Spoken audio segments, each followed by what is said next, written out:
व सबस्क्राईब करा आणि बेल आयकॉनला क्लिक करा।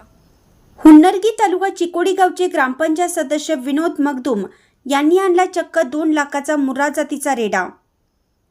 हुन्नरगी तालुका चिकोडी गावचे ग्रामपंचायत सदस्य विनोद मगदूम यांनी पंजाबहून आणला तब्बल 2 लाखाचा 700 किलो वजनाचा 6 फूट लांबीचा मुर्रा जातीचा रेडा। हा रेडा पाहण्यासाठी आसपासच्या खेड्यातील लोकांची गर्दी होत आहे। इंडियाचा आवाज न्यूजसाठी जहांगीर रणमल्ली।